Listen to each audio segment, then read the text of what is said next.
Conocí personalmente a Mario Vargas Llosa en Lima a fines de los años 80, aunque había leído con creciente admiración casi todos los libros que hasta entonces había publicado.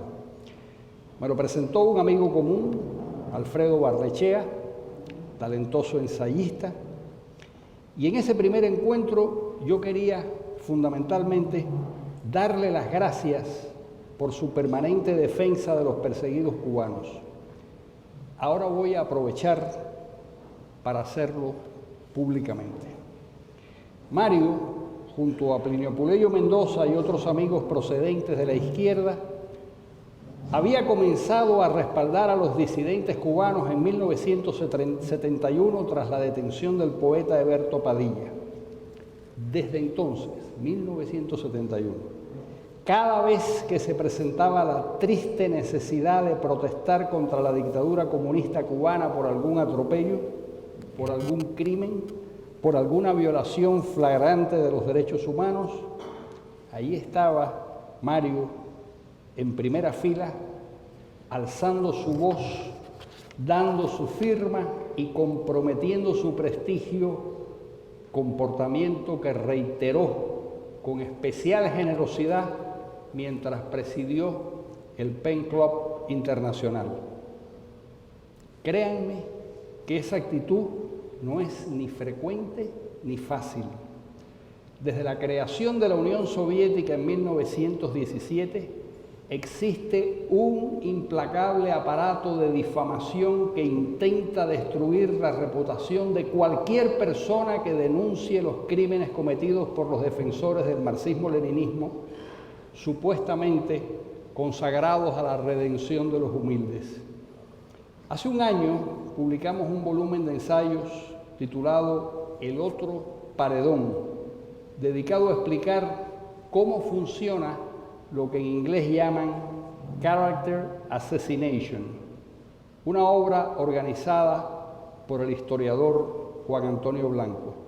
Ahí se describe cómo los oponentes de la dictadura castrista son inmediatamente vilipendiados y desprestigiados para tratar de acallarlos o para silenciar sus denuncias sin siquiera examinarlas. Los gusanos, como les llaman a los oponentes de la dictadura cubana, no tienen derecho a nada. Los gusanos pueden y deben ser aplastados sin piedad. Es muy fácil combatir a los tiranos y a los déspotas de la derecha. Se espera y es razonable que los intelectuales sean antifranquistas, antipinochetistas o antibatistianos, pero es mucho más peligroso oponerse a las tiranías de izquierda. Eso suele tener un altísimo costo. Hay personas sin demasiado talento que han hecho carrera como antifascistas, pero no conozco a nadie que haya conseguido prevalecer como anticomunista, pese a que objetivamente las dictaduras comunistas han sido igualmente repugnantes y asesinas, solo que han durado mucho más tiempo. En la Francia de los años 30 fueron llevados a los tribunales y acusados por difamación unos rusos blancos que denunciaron el Gulag creado por Stalin en la Unión Soviética. Hoy, los venezolanos que denuncian los horrores del desgobierno chavista son solo sirvientes de la burguesía y agentes del imperio. La dictadura cubana, sistemáticamente, por medio de su enorme aparato de propaganda, lleva décadas acusando a todas las personas que se le oponen, cubanas o no cubanas, de agentes de la CIA, terroristas vendidos al gran capital o cipayos del imperialismo yanqui. Entre esas personas, naturalmente, está Mario Vargas Llosa, quien ha sido un blanco frecuente de todo género de ataques. También en su momento lo fueron Octavio Paz, Jorge Edwards, Enrique Krause, Marcos Aguinis y cualquier intelectual o artista relevante que se haya atrevido a denunciar los crímenes cometidos por la dinastía militar castrista que ejerce el poder en mi país desde hace más de 50 años. Ese alto costo a veces pasa a mayores y se convierte en agresiones físicas, como se ha recordado aquí, Recuerdo la creación de la Fundación Hispano-Cubana en Madrid en medio de actos violentos organizados por la Embajada cubana con el auxilio de comunistas locales. Hicieron rodar por el suelo a una señora sexagenaria de la oposición y le lastimaron las piernas mientras llovían huevos e insultos y piedras contra los asistentes, entre los que estaba, por supuesto, Mario Vargas Llosa. Recuerdo el peligroso ataque, ya se ha mencionado, a los liberales reunidos en Rosario y muy concretamente al autobús en el que viajaban Mario y otros amigos y correligionarios. Trataron de volcar, de apedrear, incluso se pensó en que podían incendiar el autobús. Aquellos fanáticos estaban dispuestos a asesinar a sus adversarios ideológicos, pero nunca a tratar de discutir sus argumentos. Lo que quiero decir es que la defensa de la libertad, cuando se trata de Cuba o de cualquier dictadura de izquierda, incluido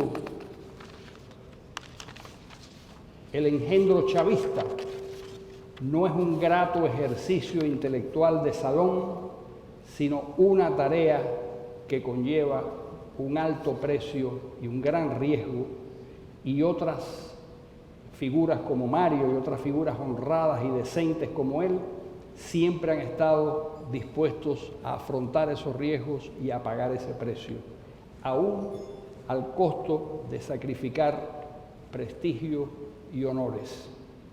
Hoy la Fundación Juan de Mariana ha decidido premiar a este extraordinario escritor por toda una vida dedicada a la defensa de la libertad.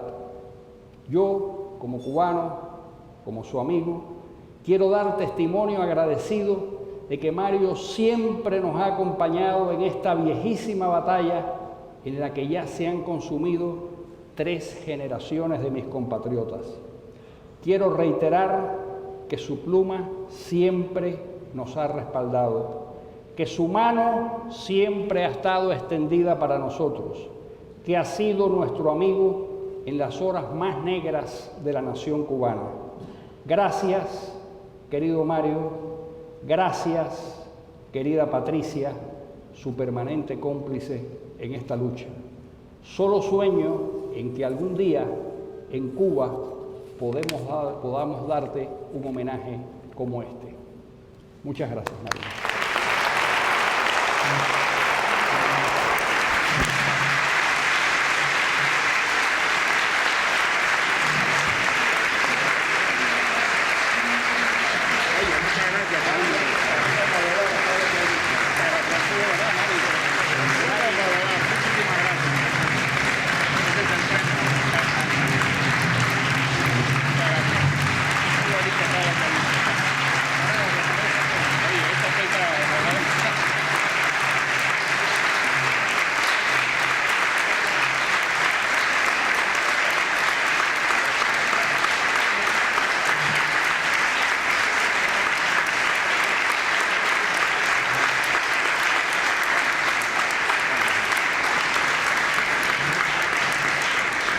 Queridos amigos,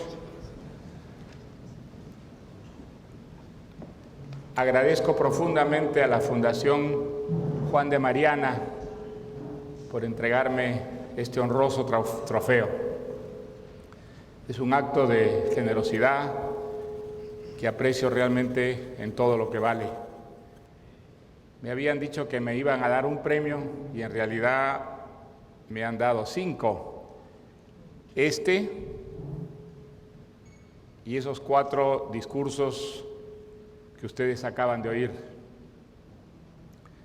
Quienes los han pronunciado son íntimos amigos míos, 3 de ellos latinoamericanos, y como tales exagerados, desmesurados, sentimentales. Y Pedro Schwartz se ha juntado tanto con latinoamericanos que se ha vuelto también un poco latinoamericano y se ha contagiado un poco de esos excesos.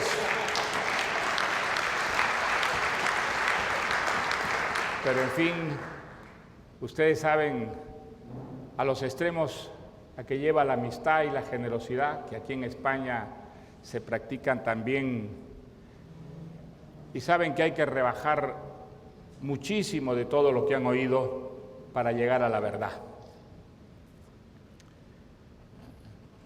Yo soy un escritor, la literatura es mi vocación, he tenido la suerte extraordinaria de poder dedicar buena parte de mi vida a aquello que me gusta, y creo que eso es lo mejor que le puede pasar a un ser humano en esta tierra, poder dedicar su tiempo, su energía, a aquello que le produce placer, aquello cuyo ejercicio mismo es ya de por sí una recompensa.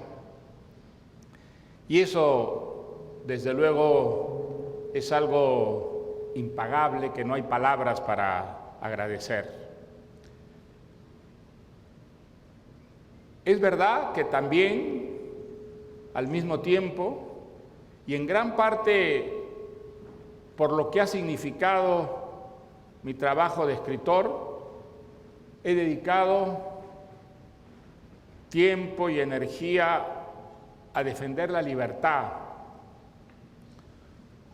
Creo que un escritor, probablemente a través de cualquier oficio se descubre lo mismo, pero ejerciendo la literatura se descubre muy pronto la importancia fundamental que tiene la libertad para poder desarrollar en su propio trabajo una obra que sea genuina y creativa. Creo que nadie aprecia tanto la libertad como aquellos que por distintas razones se han visto privados de ella. Y yo nací en un país, en un continente donde desgraciadamente a lo largo de su historia la libertad han sido pequeños paréntesis entre larguísimos periodos de oscurantismo, de censura, de autoritarismo y de represión.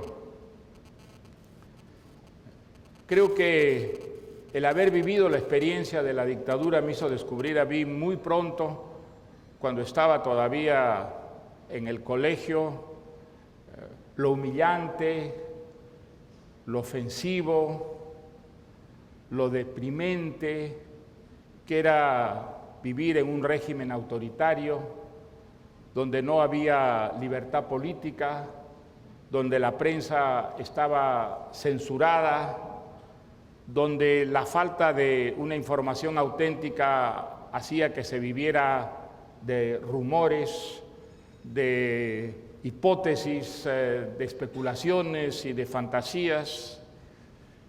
Yo entré a la Universidad de San Marcos el año 1953, en plena dictadura del general Odría, y la universidad era una institución que había sido arrasada verdaderamente por la represión. Había profesores y estudiantes que estaban en la cárcel o en el exilio, y la misma universidad vivía en la inseguridad y el miedo porque había policías disfrazados de estudiantes que estaban allí solo para delatar a los sospechosos y rebeldes. Y creo que todo eso hizo que naciera en mí esa voluntad de rechazo sistemático de todos los regímenes que humillan al individuo y tratan de encorsetarlo, manipularlo y orientarlo en determinada dirección, convirtiéndolo en un ser servil, mediocre y sometido. Es verdad que, como mi muy querido y admirado Mauricio Rojas, yo creí, luchando contra la dictadura de Odría, que la alternativa y la libertad la representaba el socialismo. Muchos jóvenes latinoamericanos que padecimos las dictaduras militares de esos años creímos que el socialismo era el camino de la justicia y de la libertad. Pero muy pronto, como Mauricio y como yo, muchos latinoamericanos descubrieron que el comunismo representaba una forma tan terrible o peor de oscurantismo, de autoritarismo y de violencia que las dictaduras militares que padecíamos. A través de esas experiencias hicimos el aprendizaje de la libertad. Ese aprendizaje no fue fácil, ese aprendizaje fue difícil, pero en él fuimos descubriendo ideas, libros que nos prestaron una ayuda invalorable. La Revolución Cubana, no sé si entre los presentes hay quienes la vivieron como la vivió mi generación, con un inmenso entusiasmo, con la idea de que por fin aparecía una revolución que no era comunista, que era una revolución que verdaderamente encarnaba los principios de justicia, de solidaridad humana y de libertad con los que soñábamos. Durante algunos años muchos vivimos, no diré voluntariamente, pero sí dócilmente engañados con esta ilusión.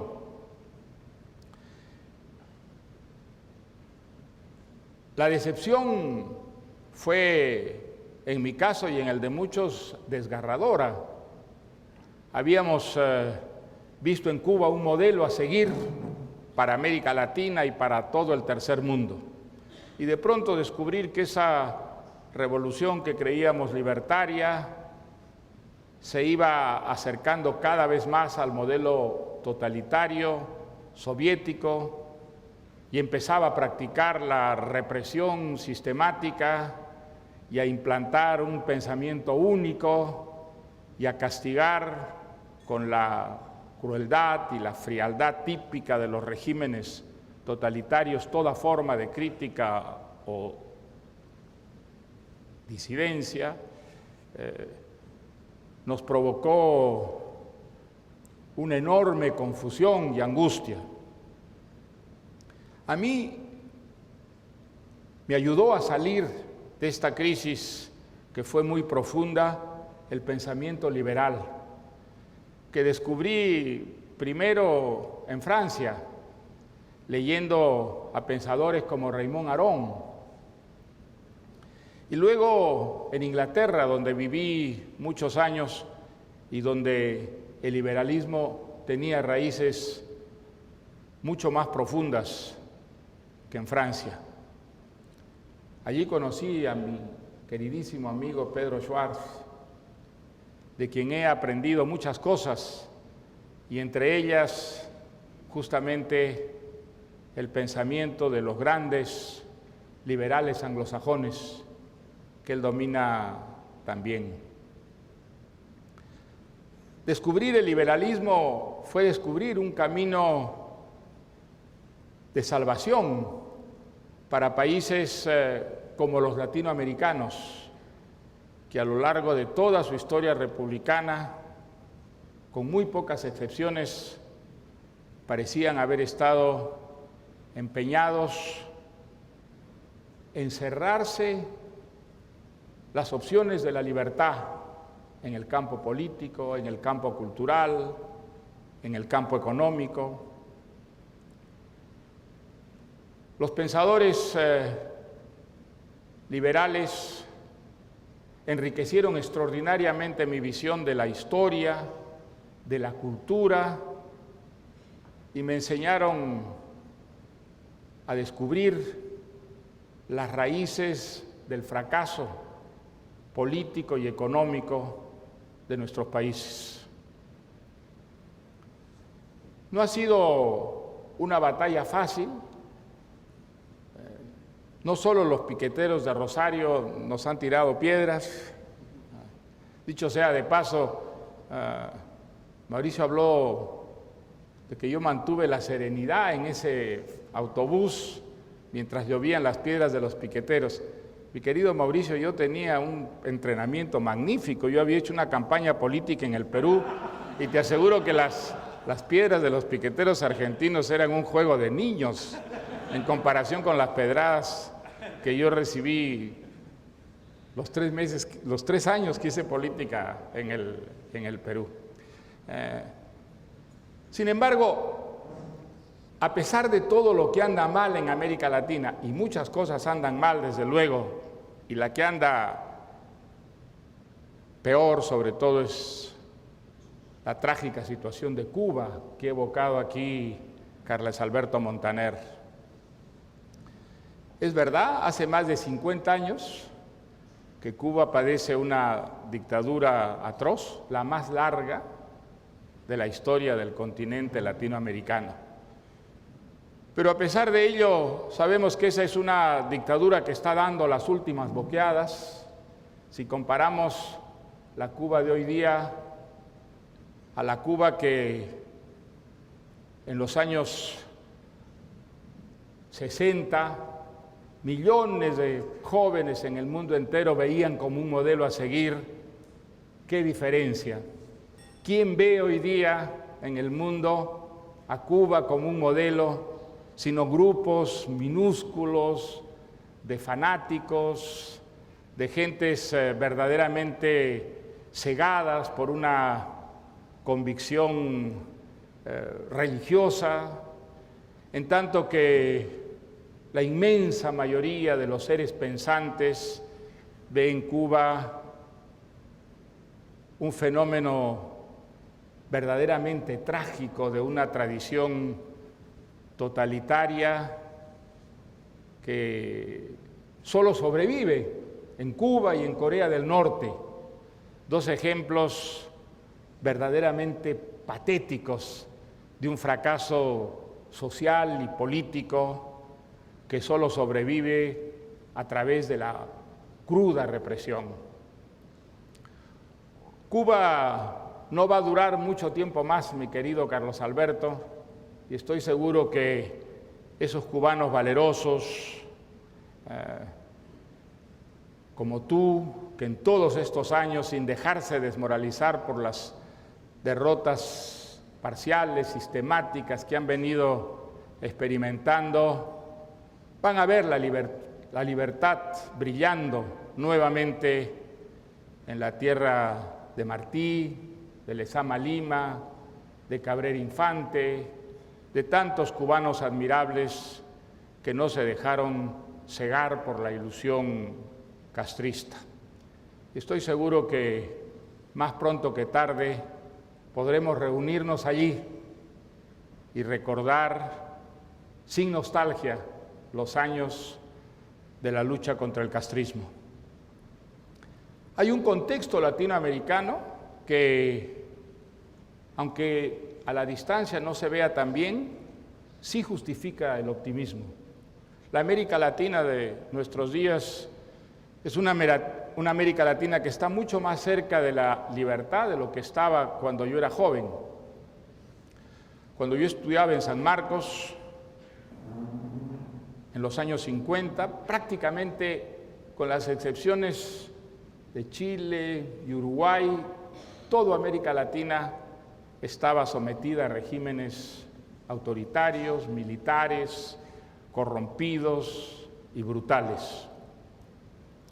La democracia era una planta exótica que florecía fugazmente y desaparecía para que volviera a implantarse la tradición autoritaria. Hoy día es muy distinto. Hoy día, es verdad, existe Cuba, existe la semidictadura venezolana, pero que claramente marcha hacia una extinción que no debería demorar demasiado. El país está destrozado por el populismo, por la corrupción, y hay una oposición que finalmente se ha unido y trabaja de manera decidida, sensata, responsable, para enfrentar a la semidictadura chavista en estas elecciones y yo creo que con muchas posibilidades de victoria, a no ser que haya un fraude descomunal. Y además de Venezuela quedan, por supuesto, esos regímenes populistas, como el del Ecuador, como el de Nicaragua, como el de Bolivia, y paremos de contar. En el resto de América Latina hay gobiernos democráticos, nacidos de elecciones más o menos limpias. Centroamérica, probablemente por primera vez en su historia, vive sin guerras civiles, sin revoluciones. Es verdad que hay problemas de violencia, es verdad que hay problemas de corrupción, pero hay una institucionalidad que se va abriendo camino y que se va enraizando poco a poco. Y en el resto de América Latina también hay unos consensos a favor de la democracia política, y creo que por primera vez en nuestra historia también unos consensos muy amplios a favor de la libertad económica. Eso sí es una verdadera revolución en la historia de América Latina. Está ocurriendo en Colombia, está ocurriendo en el Perú, desde luego ya viene ocurriendo hace mucho tiempo en Chile, está ocurriendo, oh sorpresa, en Uruguay, con un gobierno de izquierda, un gobierno que muchos temíamos sería un gobierno extremadamente radical y que sin embargo ha respetado las instituciones democráticas y mantiene unas políticas de mercado que están haciendo crecer al Uruguay muy rápidamente, al ritmo de Chile, al ritmo de Colombia, al ritmo de Brasil. ¿Qué quiere decir todo esto? Quiere decir que hay esperanza, quiere decir que América Latina va saliendo por fin del subdesarrollo mental que era el que producía el subdesarrollo económico y político. Las ideas liberales, aunque todavía el liberalismo sea una mala palabra para muchos, incluso para algunos que están ya practicándolo sin saberlo, ha ido ganando la batalla de la libertad. Ocurre en América Latina, ocurre en el Asia, increíblemente va ocurriendo en pequeños enclaves africanos, está ocurriendo de una manera confusa y anárquica, pero está ocurriendo también en el Medio Oriente, donde parecía un milagro que ocurriera alguna vez, de tal manera que creo que los liberales tenemos razones para ser optimistas cara al futuro. Es verdad que en Europa se viven tiempos muy difíciles y eso ha hecho que el pesimismo se propague incluso en nuestras filas. Pero yo, sin ir más lejos de esta mañana, leí un ensayo de un liberal que comparte esta noche esta cena, que es Jesús Huerta de Soto, en el que, pasando revista a la crisis que vivimos, lanza una exclamación extraordinariamente optimista, diciendo: esta crisis es la oportunidad que esperamos los liberales para que se hagan las reformas radicales necesarias, que no podrían hacerse jamás en una condición de normalidad, pero en una condición de excepcionalidad extrema, de crisis, de sensación de estar al borde del abismo. No solo será posible hacerlas, sino será irremediablemente necesario hacerlas para salir adelante. No sé si los argumentos económicos en que él sustenta esta declaración tan optimista son justos o no lo son, pero yo he recibido una verdadera inyección de entusiasmo leyendo estas páginas, porque creo que aun si no representan una lectura estrictamente científica de la realidad, podrían serlo si nosotros nos empeñamos en que sean verdad. Creo que una de las superioridades que tenemos nosotros los liberales sobre los seguidores de las utopías sociales es que, a diferencia de ellos, nosotros no creemos que la historia esté ya escrita, que la historia sea un guión que todos debemos inapelablemente aplicar a lo largo de nuestra conducta cívica y de nuestras decisiones políticas. No, nosotros sabemos que la historia no está escrita, que la historia la hacemos nosotros día a día con nuestras decisiones, y si nuestras decisiones son las adecuadas, procedentes de una lectura racional, inteligente, lúcida de la realidad, las peores situaciones pueden convertirse en oportunidades, pueden convertirse en ocasiones, en circunstancias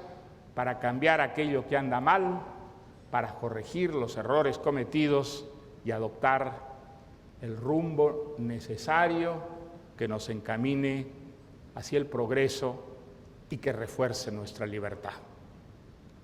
Creo que este es el sentimiento que debe acompañarnos. Recordábamos hace poco con Carlos Rodríguez Brown la última vez que vino Karl Popper aquí a España. Estuvo en Santander, en la Universidad Menéndez y Pelayo, estuvo allí Pedro Schwartz, estuvo Miguel Boyer, y recuerdo que en una entrevista que le hicieron, un periodista le dijo: bueno, ¿y qué piensa usted, doctor Popper, de esta situación terrible que vive el mundo? Y siempre recuerdo su respuesta, y creo que su respuesta es una respuesta enormemente aleccionadora para los tiempos en que vivimos. Dijo Popper: sí, hay muchas cosas que andan mal, sí, hay muchas cosas que criticar en el mundo que vivimos, pero creo que es importante recordar al mismo tiempo que nunca, a lo largo de toda la historia de la humanidad, hemos estado tan bien como estamos ahora. Nunca hemos tenido un desarrollo científico, un desarrollo tecnológico, nunca hemos avanzado tanto en el campo de las ideas y en el campo de la experiencia histórica vivida como para dar una batalla más eficaz, más contundente contra los grandes males de la humanidad: la pobreza, la enfermedad, la injusticia, la opresión.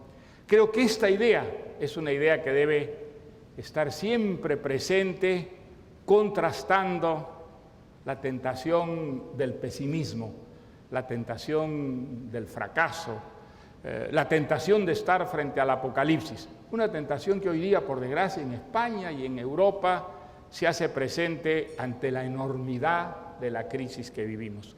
Creo que esas frases de Popper, no mucho antes de morir, en esa última visita que hizo a España, debe reforzarnos la moral cuando sintamos la tentación del pesimismo. No hay que ser pesimistas. Aún en las peores circunstancias hay que seguir el ejemplo de Carlos Alberto Montaner, seguir peleando, convencido de que los castros de este mundo no son inmortales, que todos los dictadores de la historia, a la corta o a la larga, han caído derrumbados por su propia ineficiencia y su propia crueldad, y ahí están en la historia como un ejemplo feo, sucio, un ejemplo que de ningún modo debemos seguir. Esta crisis que vivimos es una crisis dura, pero es una crisis que va a pasar, y es una crisis que debe servirnos para encarar con lucidez nuestros propios errores y no volver a repetirlos. Qué paradoja que la Europa, que era el modelo que el mundo subdesarrollado quería seguir, hoy día esté viviendo una crisis por haber seguido ella el mal ejemplo que dieron los países del tercer mundo, y que hoy día tantos países del tercer mundo estén siguiendo la buena senda que Europa en un momento dado se negó a seguir. Pero esas paradojas son las que constituyen la historia, esa historia que no está escrita y esa historia que depende enteramente de nosotros que tome una buena o una mala dirección. Quienes han constituido el Instituto de Juan de Mariana, saben lo que hacían. Ellos han elegido la buena dirección, ellos han puesto a la cabeza de su institución un nombre ilustre, el nombre de uno de esos filósofos de Salamanca, que allá, lejos, en el siglo XVI, cuando la idea del liberalismo ni siquiera podía concebirse, cuando la idea de la libertad era una idea muy pequeñita, sin embargo, fueron capaces de anticipar el porvenir y defendieron, como lo hizo Juan de Mariana, la propiedad privada, cuando defendieron que el soberano se moviera dentro de unos reglamentos estrictos de los que no debía apartarse para no convertirse en dictador, y que llegaron a defender, siguiendo hasta un extremo el pensamiento de Santo Tomás de Aquino, el tiranicidio, el derecho de los pueblos de acabar con los tiranos.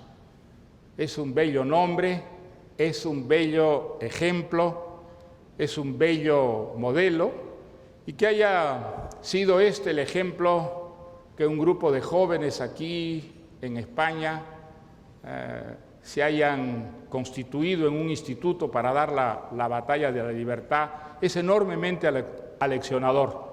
Es otro ejemplo que creo tenemos que seguir. Los tiempos son difíciles, pero los tiempos pueden cambiar y depende única y exclusivamente de nosotros que ellos cambien. Termino por donde comencé. Muchísimas gracias al Instituto Juan de Mariana, muchísimas gracias a mis queridos amigos Gerardo Bongiovanni, Mauricio Rojas, Pedro Schwartz, por esas cosas hermosas y generosas y mentirosas que han dicho sobre mí, y muchísimas gracias a todos ustedes por acompañarme en esta noche inolvidable.